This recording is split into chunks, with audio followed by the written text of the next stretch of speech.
All right, we're recording now. Oh, is it happening? It is happening. Currently. It's happening, yeah. Hold on. We'll sip here. What are you drinking? Whatever you... Rise Red? What was it? You don't even know. I don't even... Does you it don't even know matter? what you're putting in your No, mouth. I have no... Yeah, fair enough. Not the first time that's been true. Jesus. All right, let's get this shit started. All right. Welcome to What Are We Even Doing, your new favorite podcast about higher education and artificial intelligence. Then ask the question, what if we just don't? Coming to you from Max Bar in Lansing, Michigan, I'm Danny Caballero. I'm Devin, Silvia. Devin, how you doing today, bud? Oh, it's been a fucking week, I tell you what. Yeah? Are we allowed to swear on this podcast? I don't know this is going anywhere. Okay, perfect, great. What is the legality of that? Yeah. You just put a disclaimer on it, right? I think so. I mean... Age range? Yeah, probably just something in text. Oh, actually, I've seen podcasts, there's a little explicit tag. We There could we have go. one of those. We should make sure to have that on there. Is there a way to... Do you think AI can bleep it out? Probably. Perfect. Yeah, I know Python can. We can just create the we can clean just write- version. Yeah, clean version. Yeah. For our subscribers. Thanks a lot, Tipper Gore. Anyway, so today Yeah. we've got an article from Fortune by Preston Four that we're going to talk a little bit about, Devin. So This is a Fortune article? it is a Fortune article, and the title of the article is "This CEO has teamed up with Google, Microsoft, and McKinsey, all of our favorite friends, to build an AI degree that could rival Harvard, and it will only cost $10,000 to attend." Fun fact about McKinsey. go on. This came in conversation with a buddy of mine the other day. He was like, I know nothing about McKinsey other than the fact that weren't they the ones that convinced HBO to become Max, to become HBO, to become HBO Max or whatever. How fucking else are you nonsense going to make money? Literally, Yeah. they told them to do several bad things multiple times. Yeah, that's fair. Okay, fair. that's McKinsey. Yeah. Okay. Great. All right. Well, this has been an older article. It's from late April, but I think it's important. April of this year? April of this year. Yeah, it's important. I think we talk about it because there's some big changes to student loan programs that actually went into effect on July 1. And so first, it's not clear if that $10,000 is for 1 year, but the article does compare it to the annual tuition of $67,000 at Stanford and $62,000 at Harvard. Where we work, it's just about $20,000. But this is coming from Sal Khan of Khan Academy. He's working to develop this applied AI bachelor's program inside of some new institute he's founding. The Khan TED Institute, or I don't know how TED is involved in this, but... Like TED of TED. TED of TED Talks. Oh. I don't know who that TED actually is. I actually don't know who's building Yeah. TED Talks. Somebody should find out. Somebody needs to get on this. We need to get our best people on this. All right, The research assistant on this. Yeah, that's right. So the program would be online and asynchronous. So any person could enroll in it at any time. So it sounds a lot like a self-paced online degree program in applied AI, which he's planning to seek accreditation for. Like a University of Phoenix kind of situation. University of TED. TED Con? TED Con? Yeah, something like that. Yeah. Okay, but I want to read you this part and I want to get Wrath your reaction. of Con? The Wrath of Khan. Yeah, the Wrath of Khan. Okay. All right, so this is from Forbes' article. The program will launch with a bachelor's in applied AI and expand over time, targeting everyone from recent graduates to mid-career professionals, especially those shut out of traditional universities or looking to layer in-demand tech skills onto an existing degree. Khan said the goal is not to replace traditional higher education, but to expand access and better align with a rapidly changing job market. So it's true that student loans are a major issue. I took out student loans and only recently paid them off, and college costs have definitely gone up since we were students. But is this a solution? Yeah, it's an interesting question. I also had loans. Paid them off, deferred through grad school. Thank you for that, I guess. Yeah. And then paid them off as a postdoc the first time I had any real money. Yeah. And having two small children, the fact that if we continue on our current trajectory of tuition, even like MSU will be $60,000 a year. Yeah. That's insane. Yeah. Who's supposed to pay for that? Yeah. So the idea of trying to find a solution to that problem makes sense to me. I don't think that this is that. Yeah. Yeah. I'm not sure. It seems to me like it would be important to know what that $10,000 is actually going to. Right. What is it actually paying for? And moreover, is there some kind of, are you just paying $10,000 for a credential? Right. at the end of all of this. Buying a thing Yeah. that you get to put on your resume? And then the other thing too is like at $10,000 a pop, with the way that they plan on delivering it, which is online asynchronous, which is basically here's content, you do the hard work, and then at some point we say you did it. Yeah. Yeah. How are they assessing that? How, like, the other question is like, how do you get it, right? Like, if you pay your $10,000, do you just go to the end and like they say yes, like you click through enough buttons, you watch enough videos, etc. And if that's the case, at 10,000, like, how many people are they expecting will do this? And then what's the sheer amount of money that's going into this? And if it's all AI, right? Like, how much actual labor is involved in this? Right. I mean, it sounds like a money-making scheme. Yeah.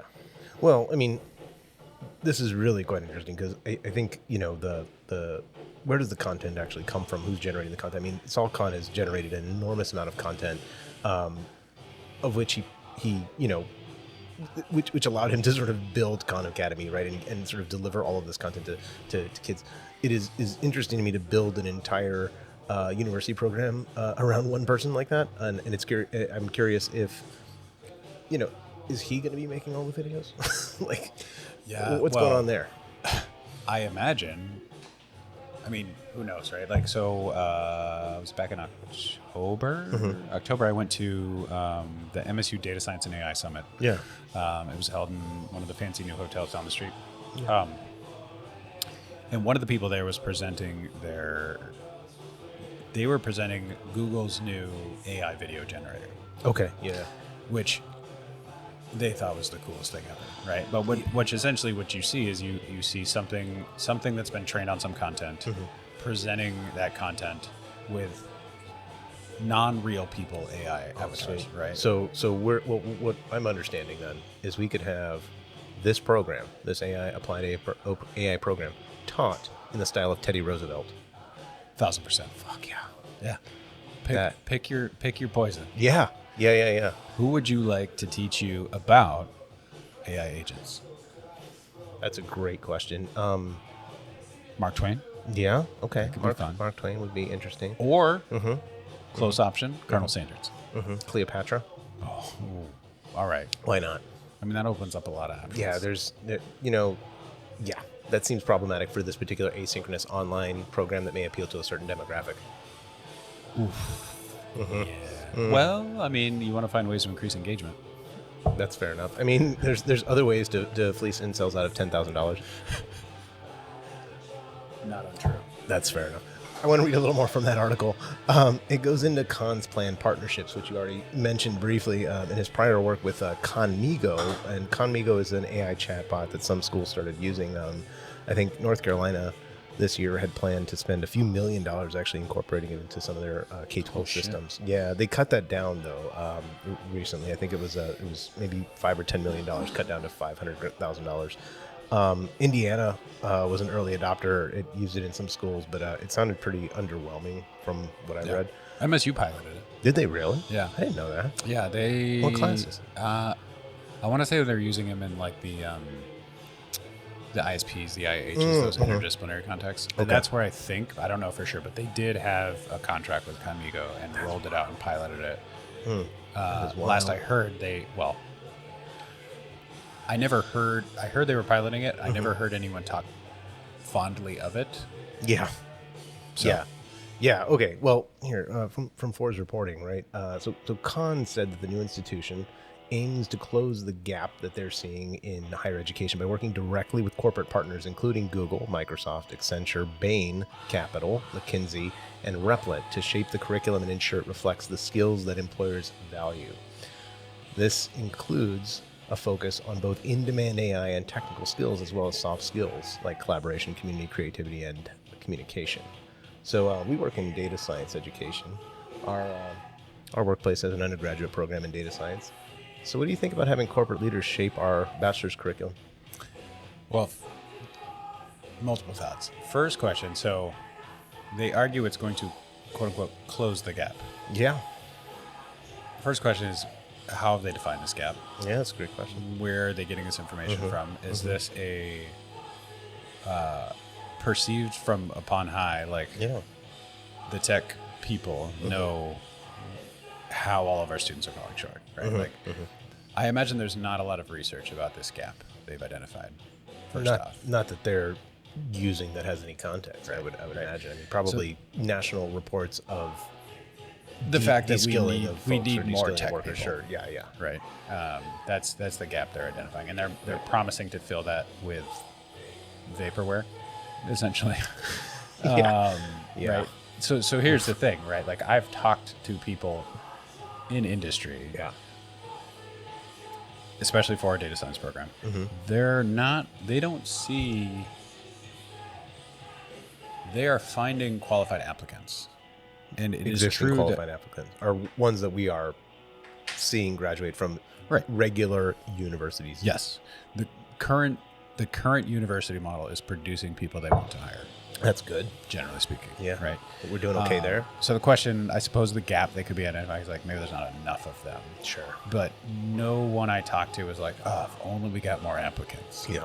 The hard part they're dealing with right now is like, how do we process the sheer number of applicants we're getting? So like, I don't know what this is promising. Is it producing more? Is it producing people with different talents? Right. Like, what are they saying? Now, the professional skills, the soft skills, the transferable skills, however you want to define them, that is something that in talking with people in industry, there is often a mismatch between what they wish new hires come in with and what they do as far as like collaboration, communication, like talking with stakeholders, presenting to stakeholders, working within teams. Project management is a big one. So I do think that there are real things that the university system can perhaps intentionally or unintentionally miss by saying like, well, you now have the content. So you have the math, you have the statistics. You can basically identify a data set and decide which model is the right choice. Hopefully, right? That's actually a secondary, like critical thinking, validation, verification, etc. That's another professional skill that I think some students graduate without. Like they focus so much on content, which is, I think, is more of a. I mean, it's a mismatch in how we present things to them, and how we teach them, in some sense, what signals they get from us, and like what we incentivize, right? What the assessment looks like. That's right. What we value when we give them a grade, which is often not aligned with actually what we want. Right. Can I regurgitate? Here's my understanding of neural networks. Here's my understanding of random forest. Here's my understanding of whatever. Right. Fine, all well and good. But how often do we ask them? Here's a data set. Yeah. Pick a model. Justify the model you chose, and then take us through it. Do it. Yeah. Right? Show me what you learned. And then convince yourself at the end that you still made the right choice to begin with. Right. Yeah. So I could see that argument that there are some gaps in some of those professional skills out of a traditional university education. That I think is the university needing to do some introspection. But an online, this is the point. Like, is this the solution? Right, is to have them working alone in front of a computer screen, where presumably, like you were saying, much of what their experience is going to be is interacting with computer systems or artificial intelligence systems for the purposes of their education, right? Like it's not that necessarily you'll be able to interact with or work with other people to like address those kind of cultural, like that cultural learning that you need to do, but rather you're just going to hope that an online system is going to communicate back to you those cultural values, those important aspects of doing whatever it is, data science in our case, right? And making sure that you develop not just the practical programming skills, which likely you can pick up from that kind of system, but the other sort of broader things that connect those skills to like a purpose. Yeah, no, exactly, and I that's where I don't see like. How are they envisioning creating a system that actually develops those skills in a meaningful way? Because what am I gonna do group work with a bunch of AI agents? Like, what does that even mean? What does that even look like? Especially when we look at typically like these AI agents are like exceedingly sycophantic, like they tend to be agreeable. They tend to like you have really good ideas. Like we should definitely pursue that direction. No one has ever thought of that idea. Like, so if you're going to try to hone the collaboration skill, and everyone in your team is like, that's the best thing I've ever heard. Let's fucking go. Yeah, that's right. think about the person that's entering the workforce with that training, right? Yeah. Everyone's going to hate them. Yeah, they're not going to be a great colleague. They're not going to work, No. right? Because they've never been told that's a boneheaded idea. That's right. They've never Like, had get any the fuck out of here, pushback. dipshit. Yeah, Like, sorry, clown. it's not so like just thinking about the way these models work and what they claim they're going to be doing. I just don't see it, right? Like, Yeah. And if Yeah. and so I think that what they're going to do is like they're going to say a bunch of the things that sound right. Yeah. And like people would agree and employers would be like, yeah, you're right. Like it's hard to find people that work well in a team who have good project management skills. Right. And they're going to say, yeah, exactly. Let's fix this. But there's going to be no actual accountability, no proof, no evidence. Like they're not going to actually say we've done this effectively. They're just going to say we did it and took $10,000 from this. Right. Well, and here are your badges that you can. This is going back to what you were saying about the if employers are not really having trouble, with applicants, right? In some sense, what this is doing maybe is providing a service to have applicants rise above the AI that's reviewing their applications, right? And so, having badges or credentials that can be swept up into a job application or job review system that effectively just scores students artificially higher because they have badges and maybe not an education, right? Yeah. That's especially if it's AI scoring AI, right? yeah. I mean, just talking to each other or kids just trying to get a job. Yeah. I mean, what I find interesting here is the pressure to use AI like this. It seems to displace a lot of the cool things that happen in our classrooms and as part of like a community, like a university community. So I find it really hard to swallow that education here is like, as it seems like they're treating it as only skill development. Right. And, I think broadly, right, if you think about it across schools, universities, workplaces, families, right, education is the socialization of people into culture, right? And we learn who we are, how to be, how to act, what we do like all the time, right? So, and a public school like ours is just a structured place where we've decided that that's going to happen. Yeah. I find that part just fascinating, the sort of minimization of education to the acquisition of skills. Right. I mean, yeah, I mean, it's very interesting. Coming back to that AI summit that I went to back in October or whatever. Yeah. They had a panel of tech startup, like CEOs of tech startups, and I mean the whole summit ended up being mostly an echo chamber of like full speed ahead, let's go AI. Yeah. But they had this panel of tech startups, and one of the questions that they asked right out of the gates, and this is an AI summit that brought industry individuals and also people from campus. So they invited grad students, undergrads, faculty, et cetera, right? So this is the audience. Is you have people in industry, you have people that are here getting 4-year degrees, teaching 4-year degrees, getting PhDs, et cetera. And the first question they had is, what's the role of higher education in the era of generative AI? Okay. And does it still have a purpose? Oh, yeah. And 4 out of 4 panelists were like, it's dead. Wow. We don't need it. Really? AI will replace it. Okay. Because you'll just be able to get a tailored education. Yeah. You'll go online, like Khan, whatever the fuck this is, right? Khan University. Yeah. Can you get conned out of $10,000? Yeah. Can you explain to me the panelists? I'm assuming they went to a college. So this is the kicker, right? Yeah. Okay. So they all say this, like, oh yeah, like what's the point? Like, you can basically say like, what degree do you want? And it'll hoover up a bunch of fucking knowledge, and it will teach you to be an X, a Y, or there a we Z, go. right? Yeah. So universities are basically, the message was universities are in trouble. Okay. And I'm sitting here thinking, doesn't make a lot of sense to me. Fine. Sure. One of the next questions was like, a lot of people, like, they're not sure about startups. They're not sure if they're going to be successful. They don't know if they have the right skills. Why did you do this, et cetera, et cetera. So like, basically the question was, how did you get to where you are, and what led to you to doing this? That's a devastating question to follow the previous one. And all of them shared anecdotes about, guess what? Their university experience. Being in fucking college. Right? What a bunch of clowns. And one of them was like, God. oh yeah, originally I went to college and I was doing this and I was an engineer and whatever the fuck. And then I had a conversation with a faculty member in office hours. And it opened a door for me in a way of thinking that ultimately led to me being, and I don't even care Whatever what they he do. was Yeah, doing, sure. Right. But But he it basically wasn't said a a chatbot that they he were then talking to. shared an anecdote about a transformative moment in his 4-year university Yeah. experience. That involved another person, A human being. right? Incredible.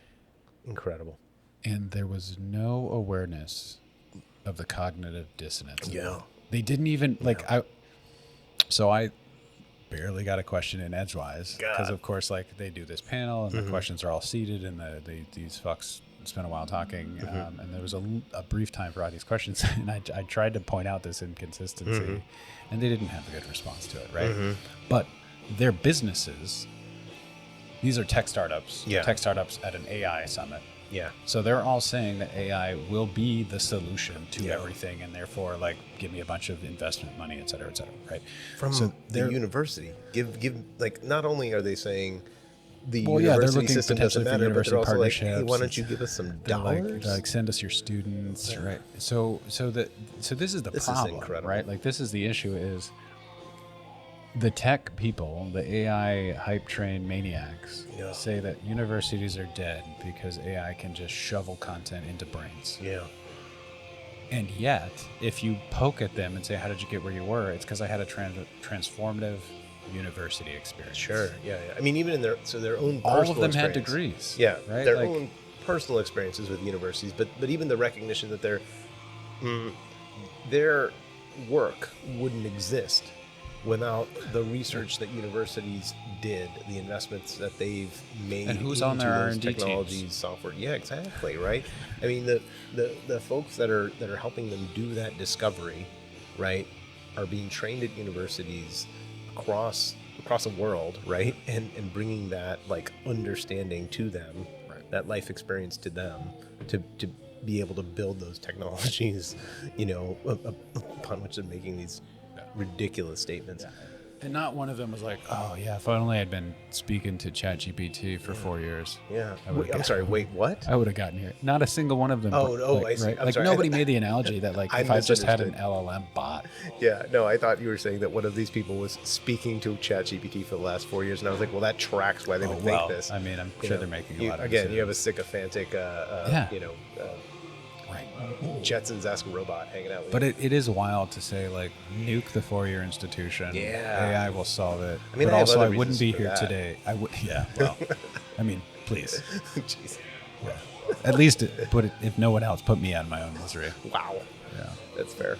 Oh my gosh. So going back to this article just for a second. So there was some conversation in this article around those less tangible skills, right? So they actually talk about networking and socialization and personal growth. But quoting from the article, many of the most many of the most meaningful professional relationships today are formed in distributed teams across time zones and through shared problem solving. This is ETS CEO Amit Sevak being quoted here. So with this ETS, a good repeatable source. Yeah, absolutely. So with this reality in mind, learners work in structured teams, tutor peers, engage in dialogue sessions, and collaborate on team-based applied AI projects with people from around the world. I want to remind you, this thing doesn't exist. Yeah, right. So this person is making statements about something that doesn't exist yet. Right. This is anyway. So moreover, rather than measuring progress by seat time, because we do that. That's what we do. We check to make sure how that many the times have asses your are in butt seats. touched a chair. Yes, Yeah. butts and chairs. That's right. Yeah, students advance. We've got sensors these days for that. Oh, yeah. Honestly, we should. That would It's be. got a butt printing system. Jesus. Yeah, right. Yeah. Everyone has a unique Yeah. curvature. Don't in the caboose. let Apple do this. I don't need butt unlock also with Face ID. That's unnecessary. I'm already butt calling people too many times. That's If right. my phone learns the shape of my curves, I got a real The problem. shape of my curves. Unbelievable. I have none, by the way. Yeah, fair enough. Flat. Well, I'm not going to touch that one. But rather than measuring seat time, Devin, students advance by demonstrating that they've actually mastered the material. CVAC, this is again the ETS CEO, sees that as a core reason the model can work where traditional higher education has fallen short. So he sees this mastery of the material as being the core reason that we have fallen short in higher education, and why this particular approach stands a real chance of delivering on the promise for future generations that are skeptical about return on investment of education. So, 2 questions for you.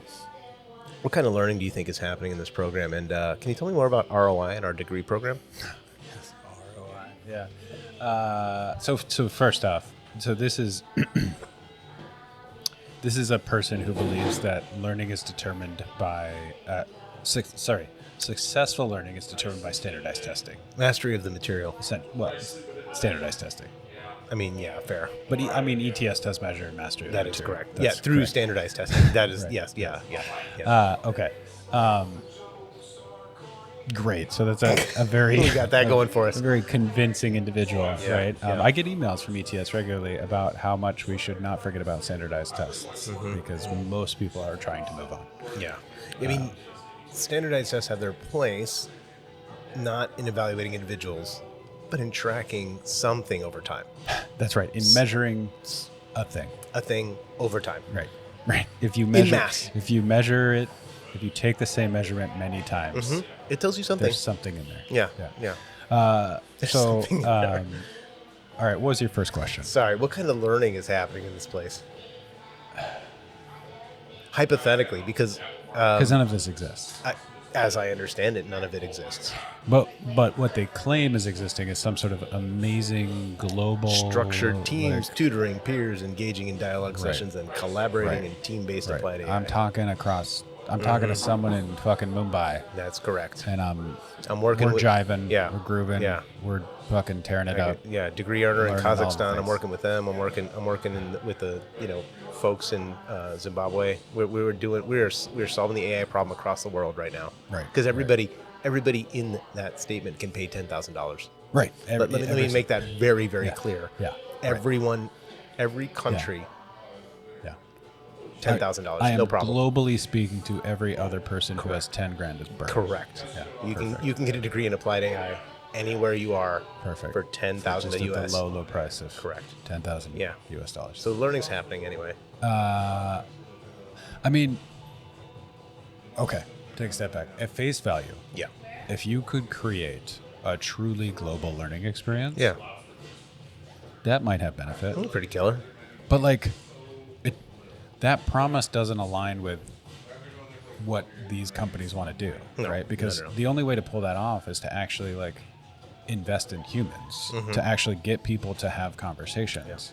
How does it even work? Like, who's monitoring? Who's facilitating? Like, getting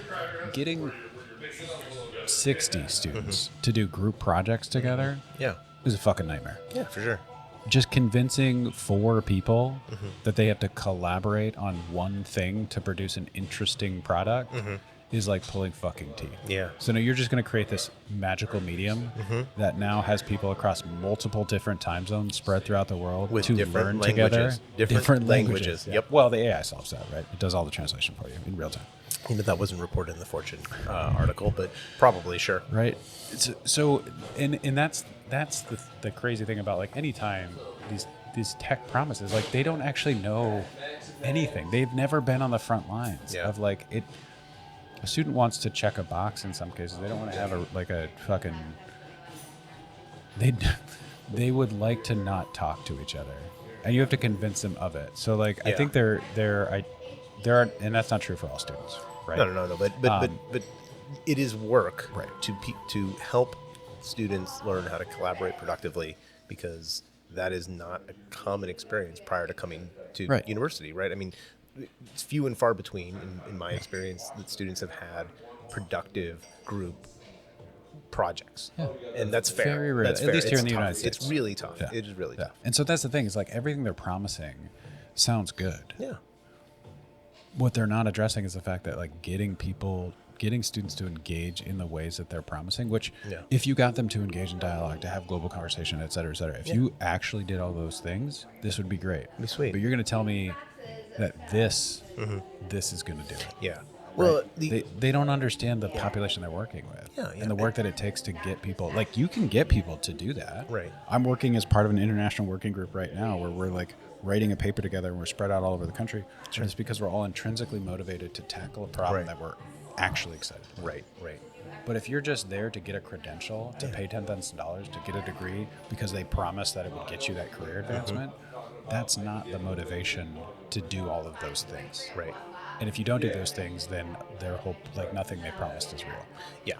Yeah. No, that's fair. I mean, if they're talking as this CEO is talking about collaborating around the world, right? There's a significant problem with not only like how do you get folks from all over, different kinds of backgrounds, different kinds of languages to interact in that space. There's a very practical sort of like, how does that happen? Yeah. But then there's the question of like, but what opportunities are available for those folks should they finish this, right? Because you've already created a world in which AI is exploitive in different ways across the world, right? The opportunities for people to work in AI in the United States and Europe is vastly different from South America and Africa, right? Like the kinds of things that those folks do for the AI industry are pretty different by and large. And, notwithstanding the $10,000 US cost of such a program, I mean, it seems quite ludicrous, right, to claim that this is sort of opening up some sort of global opportunity for folks by just putting a low sticker price on it, if you will. Well, and also like who's asking for it? Yeah. What does this $10,000 credential actually mean? Yeah. Well, I mean, it's interesting. So, like, a little bit more of the not in this particular article, but in some of the others, right? There's just discussion about like reskilling older workers in this space, right? And I mean, fair enough. I mean, certain kinds of jobs are going to not be around, right? If these technologies interact well with robotic systems or other control systems and things like that, where you don't necessarily need a human because you actually want a little bit more reliability, maybe, and so on, right? But like asking a person who's 55 years old, right, whose job is maybe disappearing or hours are getting cut because of these tools, to say like, oh, what you can do is spend 10 grand of your hard-earned money to upskill in applied artificial intelligence. I'm sorry, what does that mean? What are we even doing here? What are we even doing? Yeah, no, it doesn't make sense. Now, I do imagine that there are people out there who, if this opportunity presented themselves and they're in the career and they see basically like, all right, this landscape is changing, I need to understand how to integrate AI into my workflow. There are probably people who, well, one, if they're already in the workforce, they've already gotten an education, they've gone through the university system, they know how to learn. They probably actually could be self-driven, independent learners because, again, if those folks are opting into something like this, they do have the motivation to get something out of it. Yeah. So if you have intrinsically motivated folks who are doing this, even though, it's $10,000 of their hard-earned money, right, there may be a certain way that they're going to engage in the way that you're hoping they would. Sure, right? yeah. Or companies are going to pay for it, right? Because the companies are like, we don't know what to do with you, or like, we feel like you need to do this, et cetera, et cetera. There may be a niche for like this type of training. But it's not a solution for the vast majority of folks. No, it's not. It's not a panacea to the education system, right? Which is how they're sort of spinning it. It's like college is too expensive, but for $10,000 you can get this fucking sticker. Sure. Right. Yeah. Like that's not it. But I do think like there's plenty of examples where people will go back and like get a master's in X after they've been in the industry for a while because they realize like, oh, I need a certain set of skills or professional development that I don't have, and they'll either pay for that themselves for career advancement, or the company will at least split the cost. Right.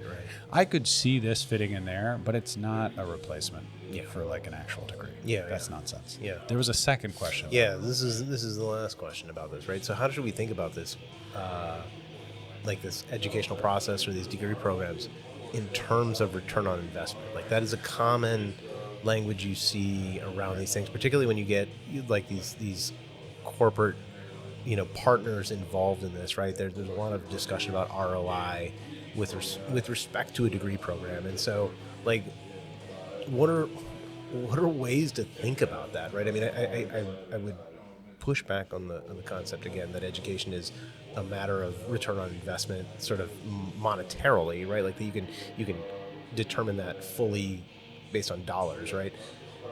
But there's a return, but it doesn't seem like it's the return that these folks that are talking in this article like mean, right? It's not we don't talk about the same kinds of things. We're talking about the kind of return that students get from the investment in their education.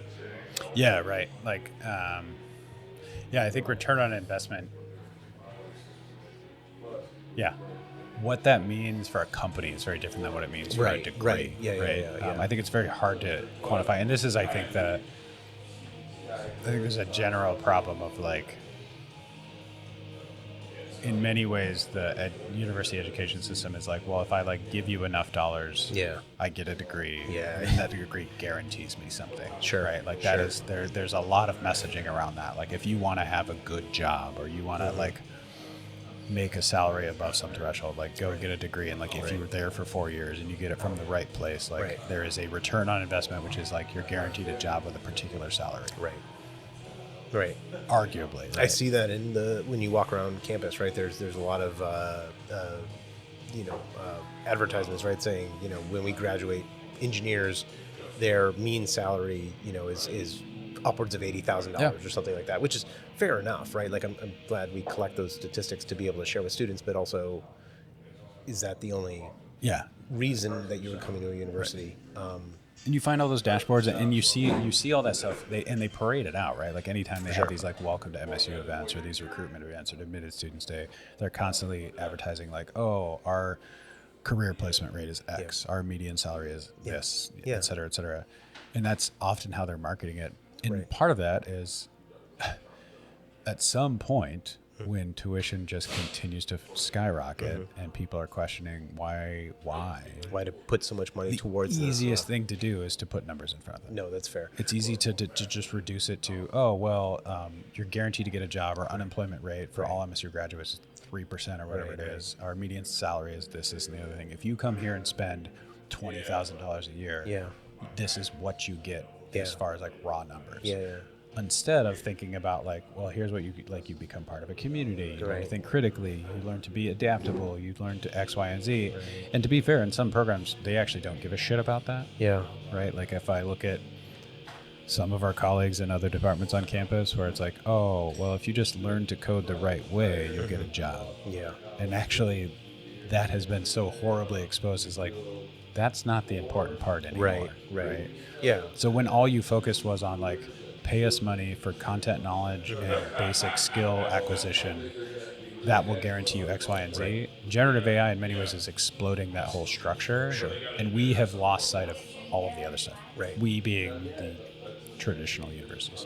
But I also think that framing dismisses the amount of work that students actually do to earn those salaries, right? Like the work to search for a job, the work to interview for a job, the work to, be successful in finding a job, and the willingness to sort of report that back to the university, right? Like that's all on students, right? Like they're certainly helped by whatever we can provide them, but like that's their work, right? And saying that we are the ones who are responsible for that success, it feels a little disingenuous, right? I mean, it's something that they are certainly achieving through their work here, but it's something that they've achieved. It's not like they walk across the stage, they get their fake rolled up piece of here's paper. your salary, buddy. And then on the way out, they're like, and you've been positioned at this company, your starting salary is this, comes with bonuses, et cetera, et cetera. Have a nice day. Thank you for being here. Thanks for coming.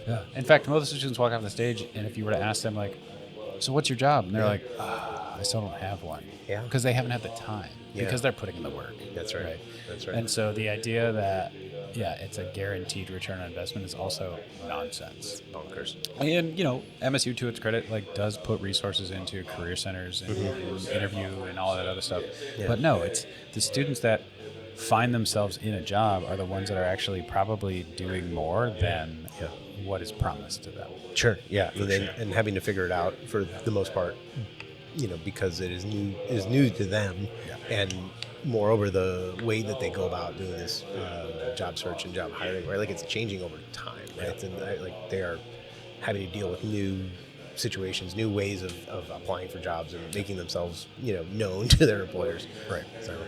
Anyway, well, that's all the time we have for today. Thanks for listening to What Are We Even Doing? To see, what was the name of the promised con? It is called Conned Your Way Out of 10 grand. Con. Yeah. I think it's Ted the Ted conned you? Khan Institute. Okay. Ted cons you out of $10,000. Perfect. All right, we nailed it right at the end. Landed that plane. Thanks for listening. What are we even doing? We'll talk at you later. Bye, everyone.